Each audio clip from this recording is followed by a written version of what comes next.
The night was quiet in the way military nights are quiet. Not peaceful, not gentle, just suspended. A C-47 Dakota moved through that darkness like a slow, deliberate blade. Its engines pushed against the cold air over Fort Bragg. Its fuselage vibrated with each gust. Inside, 14 paratroopers waited for the jump signal. It was 1951. A training year. A year of preparation for a conflict on the other side of the world. A year when airborne units practiced until repetition became instinct. In the middle of the stick stood Private First Class Raymond Hale. He was not remarkable in appearance. Not unusually tall. Not unusually small. Brown hair. Clean jawline. Calm eyes.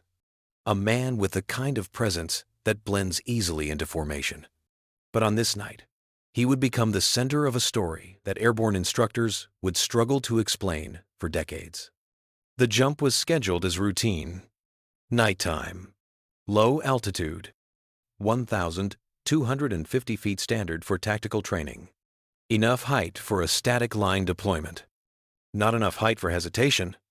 The red light burned overhead. Men adjusted their gear, tapped buckles, pulled straps, checked their reserve chutes by touch, not by sight. Hale did the same. Left strap, right strap, chest buckle, static line, reserve chute, ripcord path. He had done it hundreds of times. But he paused on the last touch, not out of fear, out of habit. The kind of habit soldiers build when they know equipment decides survival more than courage does. The C-47 dipped slightly. Only a foot or two. Barely felt. But enough for the jumpmaster to brace a hand against the fuselage wall. At 2,234 hours, he shouted the command. Stand up. Boots scraped the metal floor. Hook up. Static lines clipped to the overhead cable. Check equipment. Hands moved. Tap. Pull. Adjust. Nod. Hale checked the man in front of him. The man behind him checked him. Stand in the door. The first jumper shifted forward. The night pressed against the open hatch like a physical thing. Cold. Black. Vast. Green light. The first man jumped. Then the next. Then another. Hale stepped forward. Boots on the edge of the world. He didn't know the static line behind him had twisted. He didn't know a loose equipment strap from the man ahead had looped around his shoulder. He didn't know the aircraft was about to hit a patch of rough air. He only knew the jumpmaster tapped him hard on the back, and he stepped into the void. The fall began the way all falls begin, with confusion, with the blur of horizon and sky, with wind tearing at fabric, with the body trying to understand the sudden absence of ground.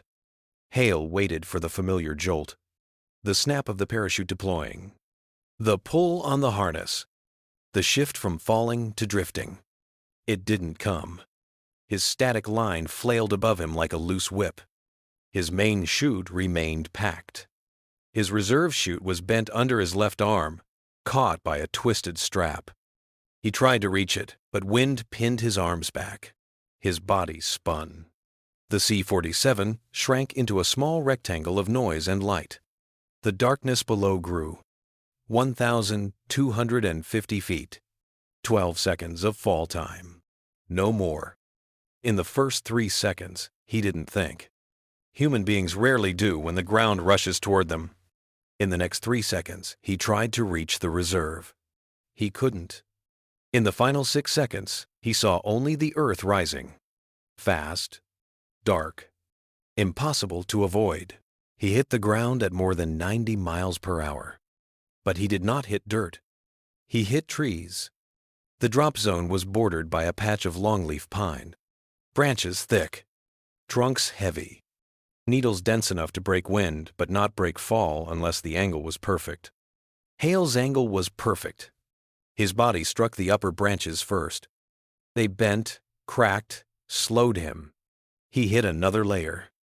Then another. Each one absorbed an impossible fraction of velocity.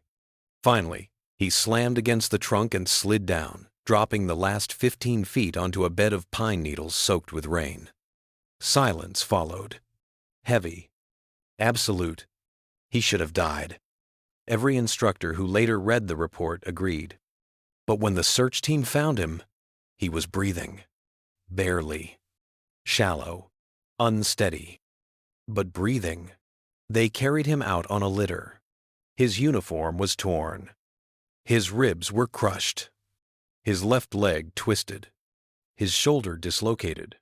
His spine bruised but intact. His parachute had never deployed. His reserve had never opened. The static line had snapped during the aircraft's sudden drop. In the medical tent, a doctor tapped his chest gently and whispered, "This one should not be here." But Hale was there. And he stayed. The investigation began immediately. The Airborne Training Board reviewed the aircraft logs. They interviewed the jump master. They questioned the equipment officer. They inspected the chute. The conclusions were clinical, unemotional. Static line tension failure during turbulence. Reserve inaccessible due to strap entanglement. Survival attributed to progressive deceleration through treetop canopy. It was physics, they said. Nothing mystical. Nothing miraculous. Just timing. Just angle. Just the geometry of trees. But the mathematics did not explain the way Hale described it. When he regained full consciousness days later, he spoke slowly, calmly, like someone reporting weather. Not trauma. He said he remembered the air. He remembered spinning. He remembered trying to reach the reserve. He did not remember hitting the tree. He did not remember the branches breaking. He did not remember the ground. He remembered only the moment after. Pain, breath, stars filtering through pine needles. He said one sentence that the attending nurse wrote down because of its cold clarity. "I thought I was dead because everything was quiet." Recovery took months. Bones healed. Muscles strengthened. Nerves settled. Pain faded into background noise. The Army offered him a discharge. He declined. He trained again. He marched. He lifted. He ran. He rebuilt the body that had fallen through a forest and survived. He did not jump again immediately. Psychologists studied him. They expected fear. They found none. They expected nightmares. He didn't report any. They expected hesitation. He displayed only patience. When he was finally cleared for duty, he requested reassignment not to a non-airborne role, but to an equipment inspection unit. He wanted to work with parachutes, to understand them, to trust them again. For 2 years, he inspected every fold, every stitch, every line. He measured, remeasured, tugged, listened, analyzed. He spoke about procedure the way veterans speak about memory: precise, unwavering, burdened with the weight of experience. Cadets who trained under him remembered the same line. "You don't jump with courage. You jump with equipment. Courage only gets you to the door." He lived by that philosophy. He believed in systems. He believed in preparation. But he also believed in the thin edge, where systems fail and the world takes over. Strategically, the Army viewed his survival as statistical noise, a freak event, a 1 in a million intersection of velocity, angle, environment, and luck. But tactically, the story spread. Young paratroopers heard it in barracks. Instructors retold it during weather delays. It became a quiet reminder that the line between life and death was thinner than doctrine admitted. The airborne community responded in practical ways. Equipment checks became stricter.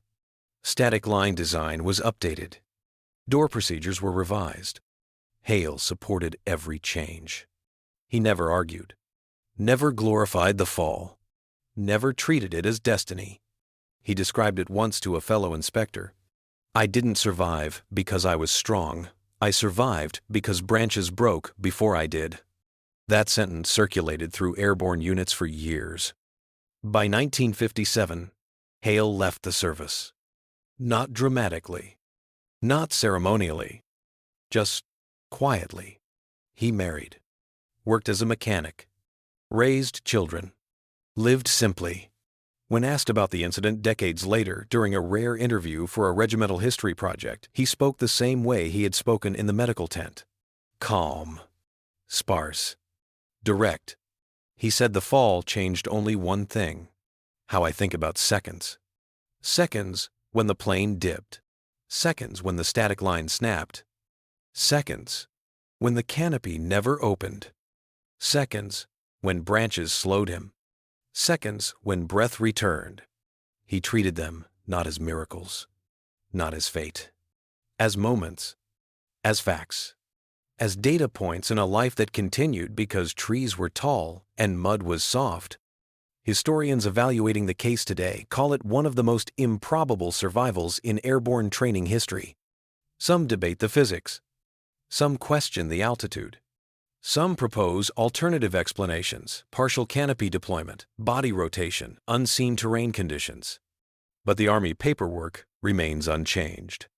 The doctor's signature, the jumpmaster's statement, the equipment officer's notes, the line typed in the center of the report: Paratrooper exited aircraft without functional parachute and survived with serious but non-fatal injuries. Cold, precise, undramatic. The story endures because it is difficult. Difficult to believe. Difficult to dismiss. Difficult to categorize. It challenges the instinct to explain everything. It lives in the gap between probability and outcome. It forces questions about chance, physics, skill, and the invisible architecture of survival. It reminds us that war, training, preparation, all of it, rests on systems humans build to control chaos. But chaos does not negotiate. Sometimes it absorbs. Sometimes it destroys. Sometimes it hesitates just long enough for one man to fall through a forest and live. In the end, Hale's story is not one of heroism, not one of divine intervention, not one of cinematic miracle. It is a story of a fall, a tree line, a survival measured in broken branches and broken bones, a life extended by friction, angle, and timing, a moment where the world did not act the way physics predicted it should, a moment where a man stepped into darkness, fell into silence, and woke up breathing. His final recorded words in the regimental archive stand as the coldest, most honest reflection of the event. I didn't beat the fall just didn't finish the job. And with that sentence, sharp, factual, unembellished, the narrative closes. Because some stories do not need meaning. They only need truth. And the truth is simple. A paratrooper jumped without a parachute and lived.